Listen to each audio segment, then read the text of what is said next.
I was a sophomore in high school, and one day this guy showed up at the school. He was new to town, and he said, I'm a Red Cross first aid instructor, and I'm going to offer a first aid course to high school students in town. Would any of you guys be interested?"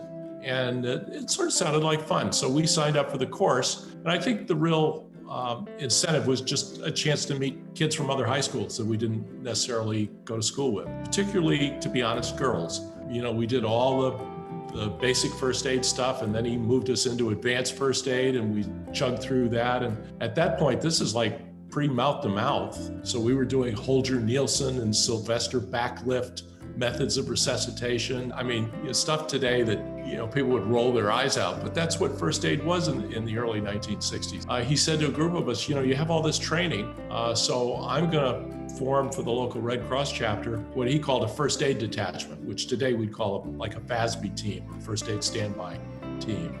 We'd go to various standby events and, give first aid at races or carnivals or whatever else. They'd call up the Red Cross, and we'd set up a little first aid tent. The town said, "Look, can we call on you guys to help us out if we have anything really big? Because our police and firemen are going to be putting the fires out." The Red Cross chapter agreed that that would be an appropriate thing for them to do. And one night I got a call that there was a house on fire, fairly significant residential fire. So I put on my gear and jumped in my car and drove to the scene of the fire. And when I got there, the chief directed me immediately over to a physician who was the medical examiner for the town.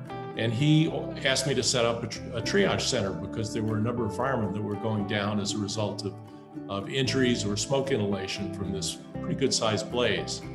We were bandaging cuts and flushing eyes, which had cinders in them, with saline solution, and giving oxygen to the firemen until they could be transported to the hospital by the ambulances.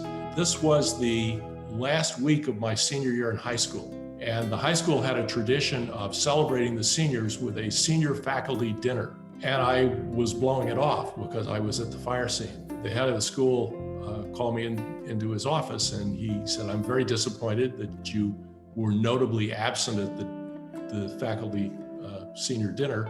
And I said, "Well, I had a good excuse." He didn't want to hear it. It was just, I had disrespected the faculty. I had cast dishonor on my class. Later that afternoon, the newspaper came out.